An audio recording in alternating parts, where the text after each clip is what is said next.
is because Jeb Bush is white and privileged and wealthy, he can do drugs and pay no penalty. Yeah. But the poor African-American guy who gets caught with a little bit of marijuana for his personal use in Florida, I can tell you where he's going. Yeah. Jail. Yeah. So exactly. I think he is concerned that that some of his earlier dealings are likely to become public, and therefore he's now trying to soften his views as the macho drug warrior that he is. I have a book coming out in January, Jeb and the Bush Crime Family, Yes. which really details Jeb's early days and his involvement with drugs prior to his government service. That's one I really want to read, and I really want to have you back to talk about that, because right now, I guess he'll still be there because he's got a lot of money that he collected when he began, but he's not collecting any money right now, and basically his exclamation mark has gone flaccid. So he's going to be it's going to be a must-win situation for him in New Hampshire. Your book is going to come out just a few days before the New Hampshire primary. Yeah, and I purposely, because my book is it's an act of political action. And there's a lot of questions in there that I think he needs to answer. But if the book published now, he would have a year or he'd have, 5 months, 4 months to figure out how to answer these questions, and they'd go poll them and focus group them and, and massage them and so on, and you get these qualified responses. No, I think that in essence, the Bushes and the Clintons are in it together. Not long ago, you remember Hillary started attacking Jeb. That's because Jeb was starting to flag in the Republican contest, and she was trying to elevate him. This is her preferred They're opponent. bookends, and of course that's the way the entire Republican-Democrat situation has been. They elevate each other. Well, Jeb isn't going to raise the question about Bill's involvement in cocaine running in the United States when he was governor of Arkansas, because his own father was involved. So it's kind of checkmate. They'll never, Jeb will never get in Hillary's face. Jeb gave Hillary a medal. How do you run against somebody who gave a medal for public service? Exactly. And we'll talk about that when we come back, what was going on with Jeb and Jeb's father and going on with Noriega down in Central America. Stay with us. We're going to be right back. We're going to take a quick break.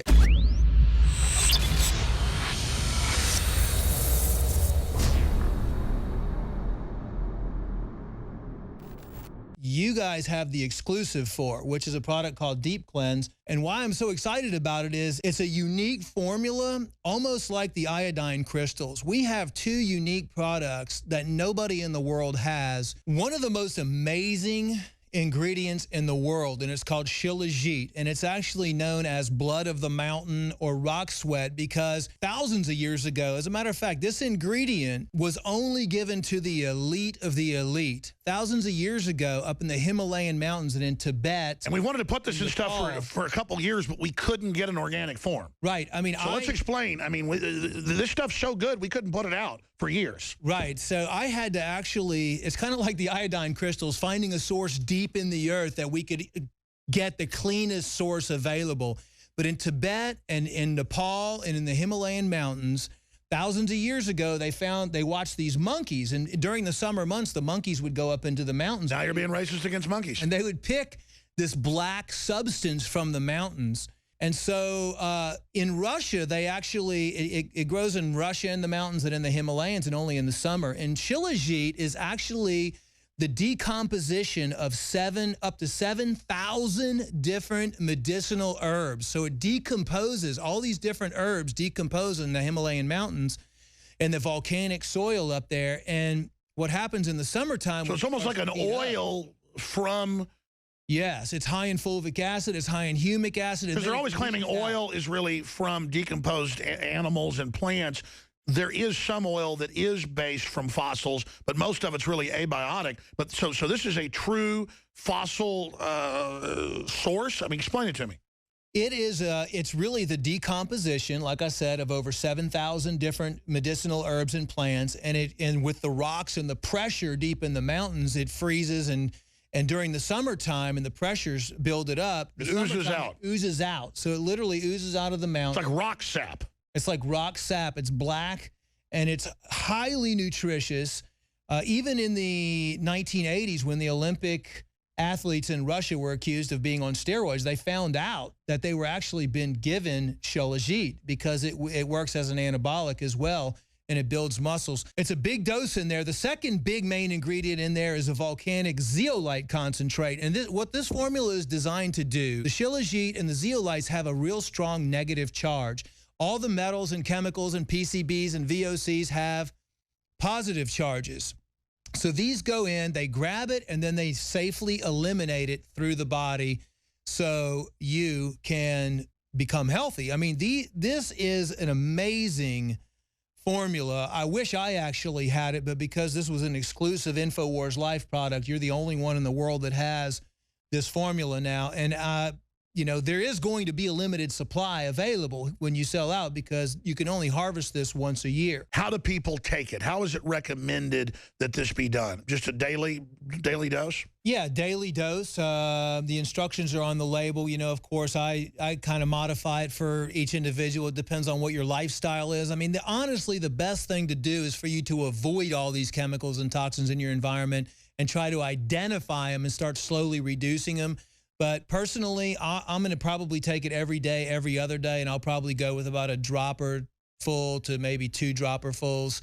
I don't expose myself to any chemicals. InfoWarsLife.com. Please also support our local AM and FM affiliates, support their local sponsors or become a sponsor, and spread the word. Because these aren't just great products. This is how we fund this independent operation. We're not taxpayer funded like MSNBC or NPR, and neither is your local station. So support them, folks. This is a war.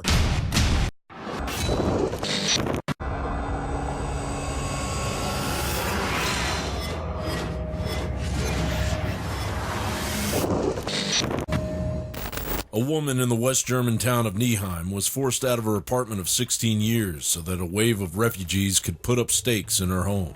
The resident of that apartment, Bettina Halby, later posted this on Facebook. On what grounds do they terminate rental contracts with residents in order to house refugees? There are plenty of empty properties in the town. The legality of the eviction is still in dispute as Germany is on par to make room for up to 1 million refugees this year alone. And soon it won't just be the places Germans call home being kicked into the dustbin of history. Next, it will be their beliefs. Sharia law is making a foothold in Europe. Recently, a Muslim man residing in Germany confessed to strangling his 19-year-old daughter to death as the mother watched, because she was caught shoplifting condoms. Back in the man's native land of Pakistan, 1,000 women are killed on average due to what is acceptably dubbed honor killing. Her name was Nargis. They had fallen in love after he had given her a ride in his taxi, and they were blissfully happy until she was found dead in a field, stabbed, shot, beaten, and strangled. The Washington Post reported in 2014, a pregnant 25-year-old woman was stoned to death by her family for marrying a man she loved. The stoning took place in the middle of the day outside a courthouse beside a busy thoroughfare. The woman and her husband had been in love, her husband said, and they'd gone to the courthouse to sign the paperwork. Outside, the woman's father, brothers, and extended family waited. When the couple emerged, the family reportedly tried to snatch her, then murdered her. Her father told police, "I killed my daughter as she had insulted all of our family by marrying a man without our consent, and I have no regret over it. It had been an honor killing." Here in America, honor killings are not uncommon. For instance, in 2009, Faleh Hassan al-Maliki drove the family car into his 19-year-old daughter after being enraged that his daughter, Noor, had shunned an arranged marriage. He was sentenced to 34.5 years in prison. Police recorded this phone call with Noor's mother shortly after her husband ran over their daughter and her boyfriend's mother. Your daughter is about close to dying. Close to die? Yes, she's in critical condition. Tell her thank you, Emil. Thank you. That's what she needs. She needs to protect this family. That's what she needs. You're a sick individual. When you have something that is against the rights of women, or against the rights of gays, subjugates other religions, and a host of things that are not compatible with our Constitution, why, in fact, would you take that chance? The United Nations estimates that 5,000 women are victims of honor killings per year, while according to the BBC, women's advocacy groups suspect more than 20,000 women are killed globally every year due to honor killing. The Council on American Islamic Relations has denounced honor killing, calling it an ancient practice that will be brought to areas of Muslim America as the fast-tracking of supposed Syrian refugees is emboldened by Obama's policies to bring in tens of thousands of potential ancient practitioners within the next 3 years. John Bound for INFOWARS.com.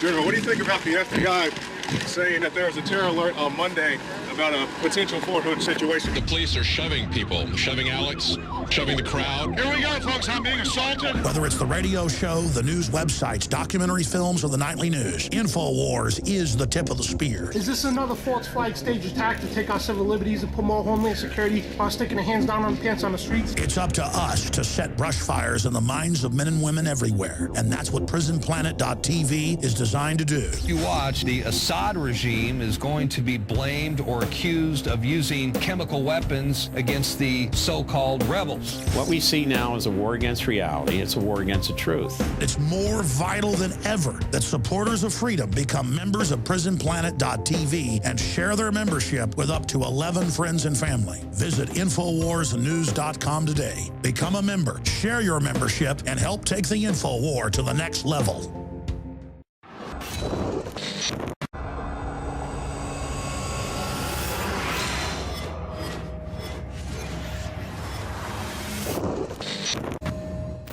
Recently, the University of Texas pulled the Jefferson Davis statue from its campus because of a growing irrational fear of American history.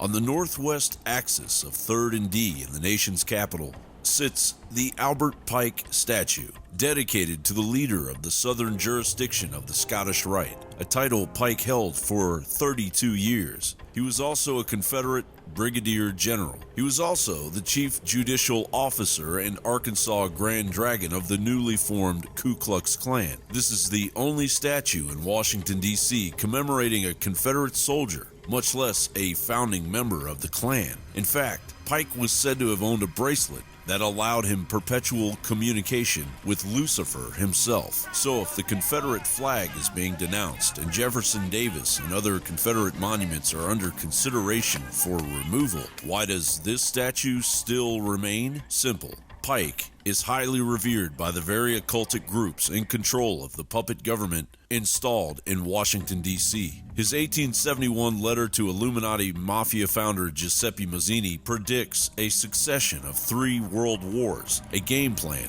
followed to a T by the global elite. It was Pike that wrote the rituals that would create a secret society within a secret society, the 33rd degree.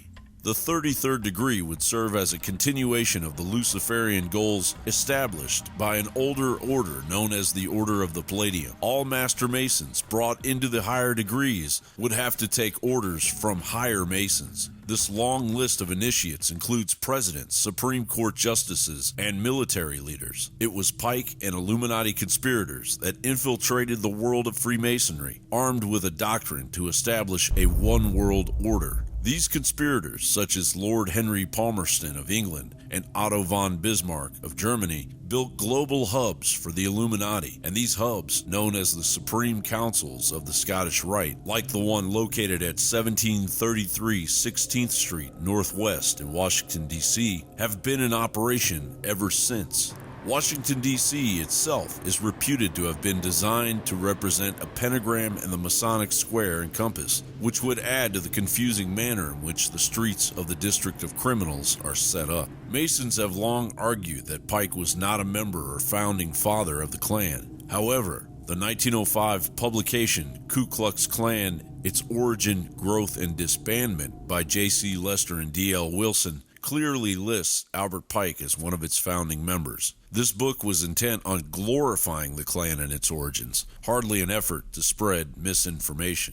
If awareness grows, the very people behind the liberal agenda to spread political correctness while abandoning our ugly American history will have clumsily uncovered a nest of treasonous activity and Luciferian dogma exposed in the light of day. Albert Pike issued this statement to the 23 Supreme Councils of the world. We worship a God, but it is the God one adores without superstition. To you, Sovereign Grand Instructors General, we say this, that you may repeat it to the brethren of the 32nd, 31st, and 30th degrees. The Masonic religion should be, by all of us initiates of the high degrees, maintained in the purity of the Luciferian doctrine.